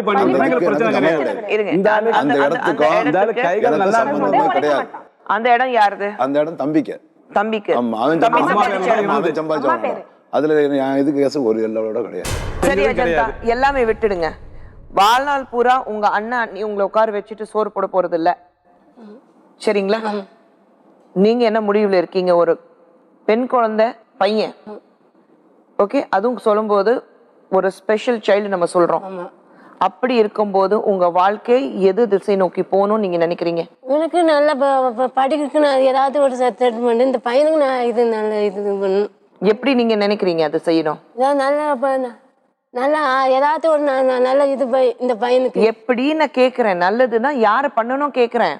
அவங்க தான் பண்ணணும், அவர் தான் பண்ணணும். ஏன்னா இவ்வளவு காரணமே அவங்க அம்மாவும் அவங்களோட தங்கச்சியும் இந்த அளவுக்கு வழி விட்டு பண்ணது. பாருங்க, அதுக்கு குடும்பத்துல ஒரு பிரச்சனையே வரும்போது அவரு உங்க குடும்பத்தை நோக்கி விரல் நீட்டி பேசும்போது அது வேண்டான்னு சொல்லிட்டேன். நீங்க உங்க தங்கச்சி வாழ்க்கை இப்படி இருக்கிறதுனால அவங்க அம்மா அவங்க தங்கச்சி இது பண்றதுனாலதான் வாழ்க்கை இல்ல மேடம். 2 பசங்க இருக்கு, அவ பொண்ணு மெட்ராஸ்ல தனியா தானே ஒரு வீட்டுல வாடகை தானே இருக்கிறா, நீ ஏன் இப்படி சுத்திட்டு இருக்க, வந்து உனக்கு பாருன்னு சொல்லி அனுப்பிட்டு இருந்தாங்கன்னா இன்னைக்கு வந்து இவருக்கு சகல சாப்பாடோட உங்களுக்கு துணி மணி துவைச்சு போட வரைக்கும் ஊர்ல 5 வருஷமா பாத்துட்டு இருந்தாங்க. இந்த பிள்ளைய போய் பாருன்னு சொல்லிருக்கலாம்ல அவங்க அம்மா தங்கச்சிங்க. நான் உங்ககிட்ட கேள்வி கேட்கிறேன், புருஷன் கால் சரியில்லை கால் எடுத்துட்டாங்க, போய் புருஷனை கவனி நீங்க சொல்லி அனுப்பிச்சிருக்கலாம்ல உங்க தங்கச்சி. நாங்க தான் சேர்த்து கிட்ட உட்கார்ந்து பார்க்க வச்சோம்ல. அதுக்கப்புறமா 5 வருஷமா நீங்க தானே வச்சு காப்பாத்திட்டு இருக்கீங்க. 5 வருஷமா இவர் எங்க இருக்காருன்னே தெரியாதே. 5 வருஷமா அப்ப எப்படி சொல்றீங்க? 5 வருஷமா ஊர்ல இருந்தாங்க, அம்மா தங்கச்சி காப்பாத்திட்டு இருந்தாங்க. அதுக்கப்புறம் மகளிர்ல போய் கம்ப்ளைண்ட் பண்ணும்போது இவர் ஊர்ல இருக்காருன்னு தெரியும். சரிங்க, மகளிர்ல கம்ப்ளைண்ட் பண்ணதுக்கு அப்புறம் ஊர்ல இருக்காங்க, அதுக்கு முன்னாடி உங்க தங்கச்சி வீட்டுக்கு வந்துட்டால. என்ன வீட்டு புரியல? உங்க தங்கச்சி முன்னாடியே வீட்டுக்கு வந்துட்டால, கால் எடுத்து அவர் ஊருக்கு போயிட்டாரு. ஆமா, உங்க தங்கச்சி வீட்டுக்கு வந்துட்டா. வாடகை வீட்டுல இருந்து வீட்டு வேலைக்கு போனாங்க. அதான் வீட்டு வேலைக்கு போனாங்க, உங்களுக்கு தெரியும். எப்போ அவர் ஊர்ல இருக்காரு அது தெரிஞ்சதுக்கு அப்புறம் உங்க தங்கச்சி அனுப்புனீங்களா ஊருக்கு? அவங்க போனாங்க, போய் பார்த்தாங்க. பார்த்துட்டு வருது வேற விஷயம். ஏன்னா பக்கத்து வீட்டுக்காரங்க ஹாஸ்பிட்டல்ல இருக்காங்க, ஒரு ஹார்லிக் பாட்டில் வாங்கிட்டு போய் பழம் எல்லாம் வாங்கிட்டு போய் எப்படி நல்லா இருக்கிறீங்களா கெட் வெல் சூன் சொல்லிட்டு தோல்ல தட்டிட்டு வருதா? ஆனா இந்த பொண்ணு ஸ்கூலுக்கு போகுது, அந்த பையன் வந்து மூளை வளர்ச்சி இல்லாம இருக்காரு. அந்த பையனை 2 பேர்த்து உடனே ஸ்கூல்ல டிசி வாங்கி எப்படி மேடம் ஊர்ல போய் உட்கார முடியும் மேடம்? நம்ம காரணம் தேடணும்னா 1000 ஒரு வேலை செய்யலைன்னா அதுக்கு 1000 காரணங்கள் தேடலாம். ஒரு விஷயம் செய்யணும்னா அதை செய்யறதுக்காக 1000 காரணங்கள் தேடி அந்த விஷயத்த செய்யலாம். புரியுதுங்களா? எப்போ நீங்க அவங்க அம்மாவும் தங்கச்சியும் வீட்டுக்கு அனுப்பல, போய் பொண்டாட்டி பிள்ளைங்க பாரு சொல்லலைன்னா புருஷனுக்கு பொண்டாட்டியோட உதவி தேவை, பக்கத்துல இருக்கணும் மேடம். இவளுக்கு கொஞ்சமா ஒரு வீடு வாங்கி கொடுத்து ஒரு இத பண்ணதானே ஒரு நீங்க அனுப்பல. அதான் சொல்றேன். அப்போ உங்க பக்கத்துல அவர் செஞ்சது தப்பு, என் தங்கச்சி பண்ணது நியாயம் உங்களுக்கு படுது. அவங்க தரப்புல அம்மாக்கும் தங்கச்சிக்கு என் தம்பி என் அண்ணனும் என் பையன் பண்ணது நியாயம், மனைவி சரியில்லைன்னு அவங்க சொல்றதுல தவறே இல்லை. பழசெல்லாம் விட்டுடுங்க. முன்னாடி இது பண்ணல, அப்புறம் இது பண்ணல, அவர் ஓடிட்டாரு, இந்த அம்மா போல, எல்லாமே விட்டுடுவோம் பழசு. இப்போ என்ன செய்ய போறதா பாக்குறோம். இப்போ இடையில ஒரு 2-3 நாளுக்கு மேலே ஃபோன் பண்ணி ரேஷன் கார்டு இந்த பிள்ளைக்கு 8ஆவது படிக்கிறா, இவாவுக்கு ரேஷன் கார்டு கேட்குறாங்க, கொடுத்தா அது பேர் நீக்கியாச்சு, தொலைஞ்சு போச்சுன்னு எங்கள் மாமியார் தான் நாத்தினான்னு சொல்கிறாங்க. ரேஷன் கார்டு கேன்சல் பண்ணியாச்சு அப்படின்றாங்க. யாரும் இவங்க ரேஷன் கார்டு கூட கொடுக்க மாட்டேங்கிறாங்க. அப்ப இவங்க எப்படி வாழ வைப்பாங்க? எடுக்க மாட்டேங்காங்க. சரி, நீங்க யாருக்கு ஃபோன் பண்ணீங்க? ஃபர்ஸ்ட் இவங்களுக்கு பண்ணணும். அதுக்கு பிறகு இவங்க வந்து அவங்க தங்கச்சிக்கு ஃபோன் பண்ணி தங்கச்சி அதுக்கு பிறகு கேட்டா தொலைஞ்சு போச்சு. உங்களுக்கு ஃபோன் பண்ணாங்க, நீங்க உங்க தங்கச்சி கிட்ட பேசுறீங்களா? எல்லாமே அவங்க மூலமா தான் வரும். இது எனக்கு தங்கச்சிலாம் ஃபோன் பண்ணல மேடம், எனக்கு உங்க ஃபோன் பண்ணாங்க, நான் எடுக்கல. நான் தான் எடுக்கல. ஏன் எடுக்கல? சரி, போன் இனிமேதான் பேசக்கூடாதுன்னு நான் போன் எடுக்கல. ரொம்ப உண்மை சொல்லிடுறேன். என்ன சொல்றேன், ரொம்ப ஈகோ ப்ராப்ளம் ரொம்ப ஜாஸ்தியா இருக்கும் உங்களுக்கு. அசிங்கம் வரும்போது எல்லாமே நம்ம பார்க்கணும் மேடம். எதுவுமே அவங்க வந்து அவங்க தான் போன் பண்ண என்ன சொல்ற போன் பண்ற வேலையா வச்சுக்க கூடாது. அதான் சொல்றேன் நானு. பிள்ளைகிட்ட பேசினா காசு வரும். கோபத்துல பொண்டாட்டி போன் பேசனால எங்க பாப்பாட்ட பேசிருக்கேன். ஆமாங்க, அது எத்தனை வருஷத்துக்கு முன்னாடி பொண்டாட்டி வந்து இனிமே போன் பண்ற வேலை வச்சுக்காத சொன்னாங்க. அதுக்கப்புறம் போய் குழந்தைங்க பார்க்கல, மூளை வளர்ச்சி இல்லாத ஒரு குழந்தை இருக்கு, ஒரு ஸ்பெஷல் சைல்டு ஒன்று இருக்கு, அவனை போய் கவனிக்கல. 8வது கிளாஸ் படிக்கிற ஒரு பொண்ணு, நீங்க 7th படிக்கிறா சொன்னீங்க, பொண்ணு எந்த கிளாஸ்ல படிக்கிறா கூட உங்களுக்கு தெரியல. 3வது படிக்கும்போது போனவர் படிப்பா அப்படின்னு அது கூட உங்களுக்கு தெரியல. உங்களுக்கு தெரியல. நீங்க ஒரு பொறுப்புள்ள தகப்பன். அப்புறம் நீங்க எப்படி விரல் நீட்டி போய் அவங்கள வந்து குற்றம் சொல்லலாம்? இன்னைக்கு அரசுகுமார் அஜந்தாக்கு இடையில குறிப்பிட்டாக ஒரு பிரச்சனை இல்லை, ஆனா ஒரு ஈகோ ப்ராப்ளம், மிகப்பெரிய ப்ராப்ளம் இருக்கு. நீயா நானா அந்த போட்டியில தான் இருக்காங்க. இன்னைக்கு இந்த பிரச்சனை எப்படி சால்வ் பண்ண போறோம், என்ன தீர்வு இருக்க போகுது, அதுக்காக நம்ம மத்தியில் ஒரு ஸ்பெஷல் கெஸ்ட் டாக்டர் விஜயஸ்ரீ. நீங்க சைக்காலஜிஸ்ட், கவுன்சிலர். வணக்கம். ப்ராப்ளம் எங்க இருக்கு? ரொம்ப தெளிவாக தெரியுது மேடம். அவர் தன்னோட ஃபேமிலி லைஃப்லேருந்து விட்ரா பண்ணிக்கிறார். அவர் தன் பொறுப்புகளை எல்லாம் அவர் தட்டி கழிக்கிறாரு. ஆக்சுவலாக இவர் பிளஸ்டுன்னு தான் சொல்லணும். அவர் சைட்லேருந்தும் சப்போர்ட் பண்ணுறாங்க அவங்க ஃபேமிலியை, அவங்க பொண்ணு சைட்லேருந்தும் சப்போர்ட் பண்ணுறாங்க அந்த ஃபேமிலியை. இது வரைக்கும் நிறைய ட்ரை பண்ணியிருக்காங்க சேர்த்து வச்சுன்னு. அவர் கொஞ்சம் மனசு வச்சாருன்னா, இன்ஃபேக்ட் அவர் சொல்கிறாரு சம்பாதிக்கல அதனாலன்னு. இவர் சம்பாதிக்க கூட வேணாம், இவர் சும்மா அந்த வீட்டில் இருந்து மாரல் சப்போர்ட்டாக இருந்தால் கூட இந்த ஒய்ஃப் சம்பாரித்து காப்பாற்றிடுவாங்க அவருக்கும் சேர்த்தே. இவர் சின்ன சின்ன வேலைகள் பார்த்துருக்கலாம். இது பியூராக இவர் விட்ரா வாங்கின மாதிரி தான் தெரியுது. அதுவும் இல்லாமல் போனதெல்லாம் போகட்டும்னா இனிமேல் கூட இவங்க ஒய்ஃப் சைட்லேருந்து நல்லா தெரியுது, இன்னொரு தடவை கூட அவங்க வச்சு கொடுப்பாங்க ஒரு லைஃபை. ஸோ இது இவர் கையில் தான் இருக்குது இந்த லைஃப்பை கொண்டு போகிறது. இல்லை, அவர் சொன்னார், நான் ஃபோன் பண்ணேன், 2 பேரும் பிரிஞ்சு வாழ்கிறது 5 வருஷம் ஆச்சு. ஆமாம். இந்த 5 வருஷத்துல அவரும் ஒரு வேற பொண்ணை தேடி போகல, இவங்களும் ஒரு வாழ்க்கையை தேடி போகல. ஸோ 2 பேரும் வந்து அந்த ஃபேமிலி அட்டாச்மெண்ட் கண்டிப்பாக இருக்கு. ஆமாம். பட் அதே சமயத்துல நீங்க சொன்ன மாதிரி அரசகுமாருக்கு அந்த விட்ரால் சிம்டம்ஸ், ஈகோ, அது கொஞ்சம் அதிகமாக இருக்கு. பேசினது அவங்களுக்கு ஹர்ட் ஆயிருக்கலாம். ஸோ அது எல்லா குடும்பத்திலையும் நடக்கிறத அவர் அதை அக்செப்ட் பண்ணிக்கணும். ஏன்னா இவங்களோட வலி ஜாஸ்தி. ஏன்னா ஒரு ஸ்பெஷல் நீட் சைல்டு இருக்குன்னா அந்த குழந்தைய பார்த்துக்கவே ஒரு ஃபுல் டைம் ஒரு ஆள் வேணும். அதை மீறி அவங்க வெளியில் போய் வேலை செஞ்சு குடும்பத்தை காப்பாற்றுறாங்க. ஸோ அப்படி இருக்கும்போது இவங்க மேலே இருக்க சுமைகள் ஜாஸ்தி இருக்குது. அதை அவர் கொஞ்சம் உணரணும். ஏன்னா இவர் சின்ன வயசுலேருந்து இவர் நினச்சி பார்க்க சொல்லுங்கள், இன்னும் இவ்வளோ பெரிய வயசானாலும் அவங்க அம்மா அவரை பார்க்குறாங்க பாருங்கள். இவர் டிசேபிள்னு ஆனோன்னா அவங்க ஏஜ் பார்க்குறது இல்லை பாருங்கள், தான் பையன்னு பார்க்குறாங்க. ஸோ அதே ஒரு அஃபெக்ஷன் வந்து அவருக்கு தான் குழந்தை மேலே இருக்கணும் இல்லையா? ஸோ இவரோட குழந்தைகள் இவர் தான் எடுத்து பார்க்கணும். அந்த பாரத்தை அவர் பகிர்ந்துகிட்டனாலே இந்த குடும்பத்தில் பிரச்சனை இருக்காதுன்னு தான் நினைக்கிறேன். ஒரு 5 மாதம் ஆகட்டும் மேடம், அதுக்கு சொல்கிறேன். அதுக்கப்புறம் என்ன சொல்வீங்க? ஏதாவது ஒரு வியாபாரம் பண்ண ஆரம்பிச்சுட்டு சொல்கிறேன். இல்லையே, உங்கள் மனைவி என்ன சொல்கிறாங்க? சும்மா ஒத்துல இருக்கு, சும்மா இருக்கக்கூடாது மேடம். இப்போ ஒரு 5 மாதம் ஆகட்டும். இல்லைங்க, நீங்கள் இப்போ எங்கே சும்மா இருக்கீங்க? எங்கே இருக்கீங்க நீங்கள் இப்போ? ஊரில் இருக்கு. சரிங்க, ஊரில் இருக்கீங்கல்ல. நீங்கள் இப்போ அவங்க மனைவி எங்கே இருக்காங்க? மௌலிவாக்கத்தில் இருக்காங்க. சரிங்க, மௌலிவாக்கத்தில் அவங்க இருக்காங்க. தனி வீட்டில் இருக்காங்க, வாடகை வீட்டில் இருக்காங்க. குழந்தை எங்கே இருக்கு? படிக்குது. பையன் எங்கே இருக்கான்? பையன் இப்போ 2 வருஷம் தான் ஆசை கொண்டு விட்டுருவோம் மேடம். அவன் புண்ணு அப்படி இருக்கும் மேடம். அவனை பார்த்து வந்து நாங்கள் வந்து அழுவோம். நீங்க கொஞ்சம் யோசிச்சு பார்க்கணும். நீங்க இப்போ 4 மாசம் எதுக்கு டைம் கேட்குறீங்க? இப்போ நான் 5 மாசம் இருக்கணும். கால் வலி இருக்கு எனக்கு, ஒன்று செக்அப்லாம் இருக்கு, ஒன்று வேலை இருக்கு, பண்ணிட்டு வரணும். இல்லைங்க, நான் கேட்குறேன், அங்கே நீங்க வேலைக்கு போறீங்களா? இல்ல இல்ல சும்மா இருக்கேன். நான் தூத்துக்குள்ள செக்அப் போடணும். சரி, செக்அப் இங்கே கவர்மெண்ட் ஹாஸ்பிட்டல் இருக்கு. அவர்கிட்ட தான் பார்த்துட்டு இருக்கேன். எந்த டாக்டர் பார்த்தாலும் அதோட கடைசி வரைக்கும் அதெல்லாம் ஒண்ணும் கிடையாதுங்க. அப்படியே வந்து ரிட்டன் அக்ரிமெண்ட் கிடையாது. எந்த டாக்டர் பாக்குறாங்க அந்த டாக்டர் தான் பார்க்கணும்னா ரிட்டன் அக்ரிமெண்ட் அவங்க கிடையாது. பார்த்துட்டு இருக்கேன். கடைசி வரைக்கும் அப்படி பார்த்துட்டு இருக்கேன். இந்த ஒரு செக்அப் இருக்கு, அது மேலே முடிச்சுட்டு வந்து ஒரு 4-5 மாசம் ஆகும். இல்லைங்க, நான் சொல்றேன் அந்த டாக்டர் தான் பார்க்கணும்னா ஒரு ரிட்டன் அக்ரிமெண்ட் கிடையாதுங்க. உங்களை யார் பாத்துக்கிறாங்க? நான் ஒருத்தர் தான் இருக்கேன், யாரும் பார்க்கல. ஏன் உங்க அம்மா பார்க்கல? இல்ல. அப்போ நீங்க ஒத்தா இருக்கீங்க சொல்றீங்க, அதுக்கு இங்க வாங்க உங்க மனைவி நான் பாத்துக்கிறேன் சொல்றாங்களே. அங்க கொஞ்சம் தான். எதுக்கு நான் கேக்குறேன், அங்க என்ன லாக் இருக்கு உங்களுக்கு? இல்ல, அங்க வீடு தனி வீடு, பிரச்சனை கிடையாது. எனக்கு சொந்த வீடு. அப்போ அதுதான் அவங்க அப்போ பாத்ரூம் இருக்கிறதுக்கு காக்கஸ் பாத்ரூம் இல்லைங்க, நான் சொல்றேன் அப்போ விஜயஸ்ரீ சொல்ற மாதிரி அது எல்லாமே வசதிகள் இங்க இருக்குங்க. அங்க டயர்ட் போற கொஞ்சம் நாள் ஃப்ரீயா. ஆமாங்க, அதுக்கு இங்கே இருக்குங்க. இந்த வாடகை வீட்டுல இருக்காது, எனக்கு அங்க இருக்காது வீட்டுல. ஏன்னா இது எனக்கு உட்கார்ந்து இருக்க முடியாது. அப்ப நீங்க உங்க வசதி மட்டும் பாக்குறீங்க. உங்க குடும்பம் 4 மாசம் கண்டிப்பா நான் வருவேன். கண்டிப்பா நான் வருவேன். இப்பதான் 4 மாசம் 5 மாசம் ஆகும்னு சொல்லுமா? 4 மாசம் வருவேன். ஏதாவது எந்த இதுமே கிடையாது. மனசு கூட இருக்கு மேடம். இப்ப எப்படி நம்ம விட்டு போறாங்கன்னு பயமா இருக்கு மேடம். 5 மாசம் நான் வருவேன் கண்டிப்பா. அது வரைக்கும் நான் வர மாட்டேன் மேடம். நீங்க சொல்ற மாதிரி அந்த பொறுப்புல இருந்து என்ன விலகிடுங்க. தனி மனுஷனா வாழ்றது ரொம்ப ஈஸி. ஆமா, யாருக்கு நான் பதில் கொடுக்கணும்னு அவசியமே கிடையாது. யாருக்கு நான் வந்து சம்பாதிச்சு கொடுக்கணும்னு அவசியம் கிடையாது. இல்ல, எவ்வளவு பெரிய ஒரு பொறுப்பை தட்டி கழிக்கிறீங்கன்னு நீங்க அத ரியலைஸ். 4 மாசம் கழிச்சு நான் வருவேன் கண்டிப்பா வரேன்.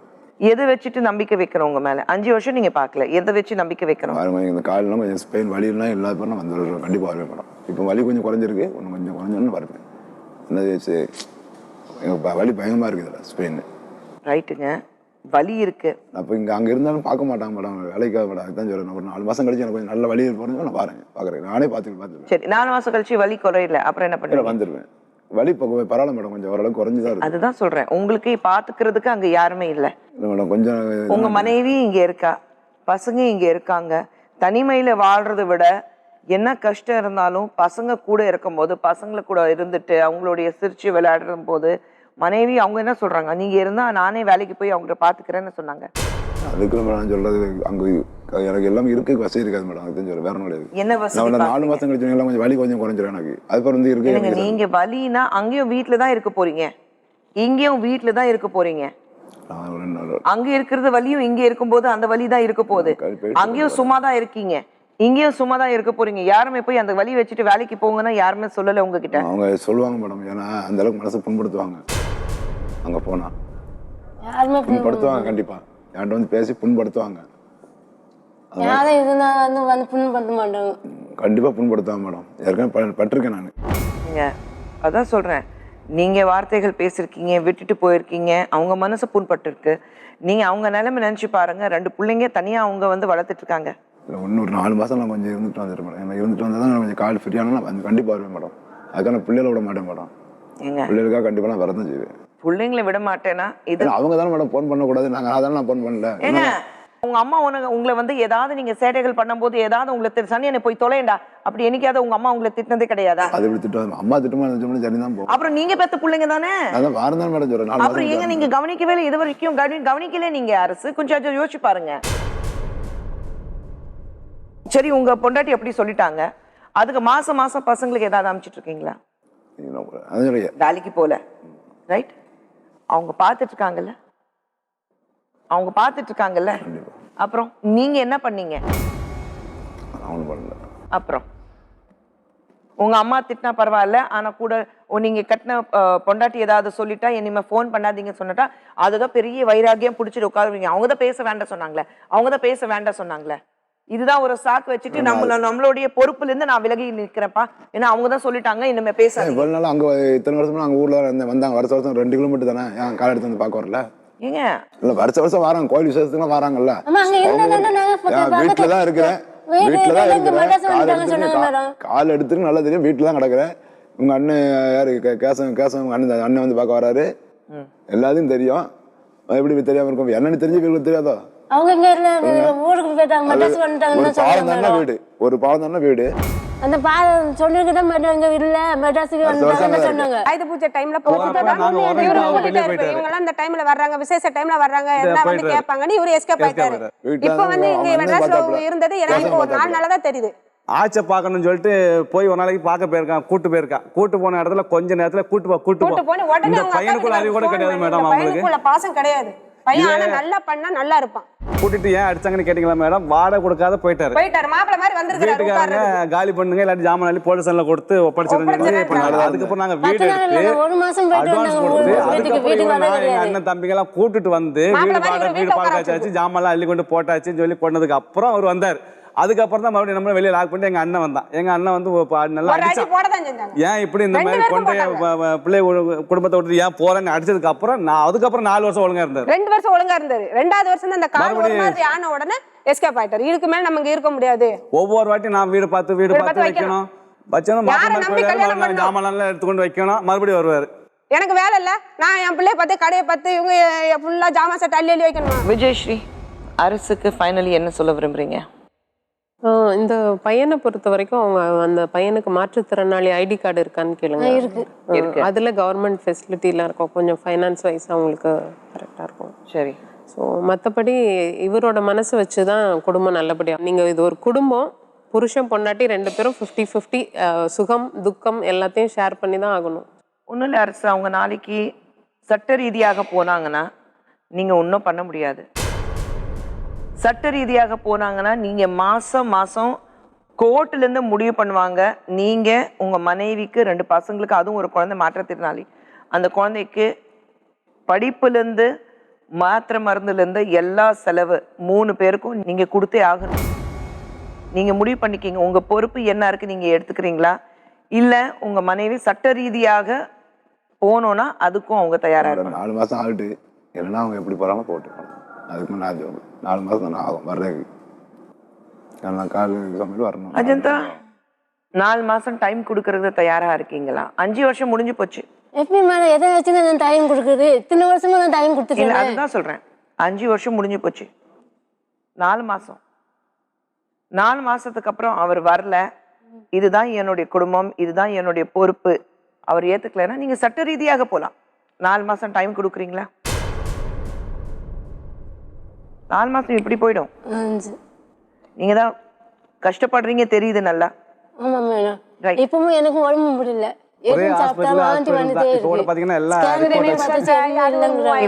அது மனநிலை அப்படி சரியில்லைன்னா நேரத்துல சாப்பிடலன்னா அந்த பிரச்சனை வரும். அதுதான் நீங்க வந்து நிறைய யோசிச்சுட்டு இருக்கீங்க, அதனாலதான் அந்த தலைவலி.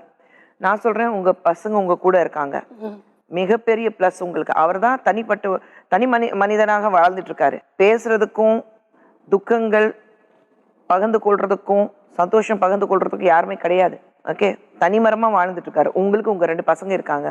உங்களுக்கு என்ன இருந்தாலும் அவங்களுடைய பிரச்சனை இருந்தாலும் பேசுறதுக்கு உங்களுக்கு அண்ணா அண்ணி எல்லாமே சுத்தி இருக்கிறாங்க. சரிங்களா? ஒரு அவசரத்துக்கு அவங்க கூட இருக்காங்க.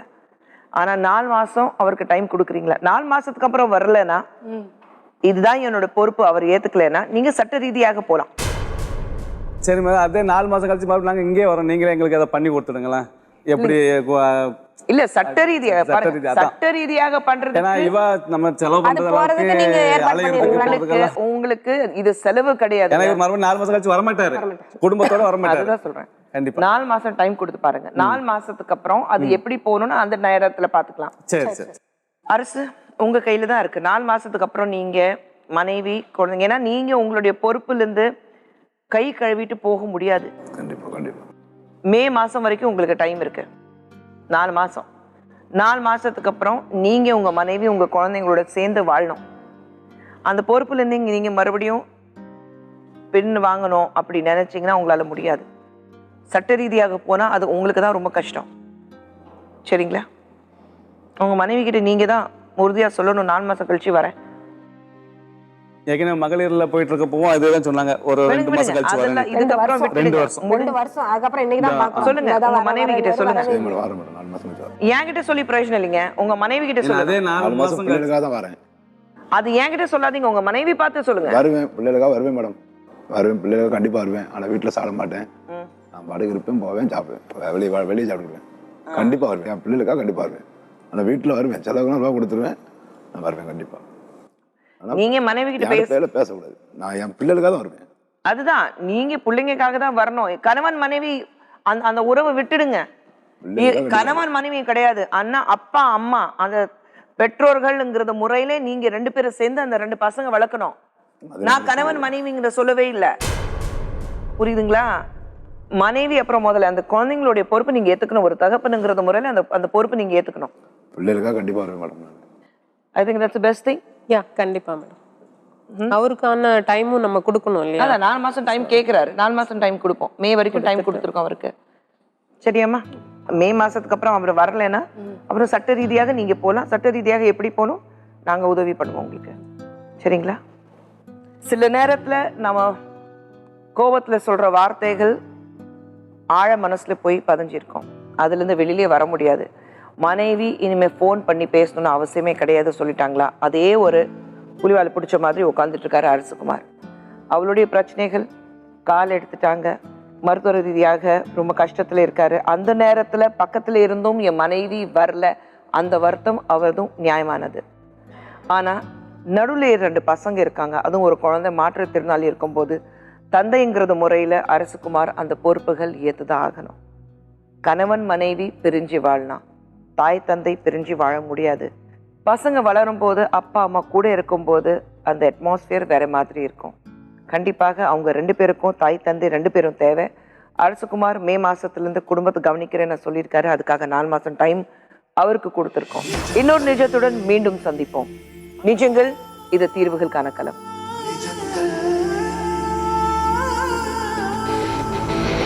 நிஜத்தை சுற்றி கோடி பொய்கள் இருந்தாலும் நிஜம்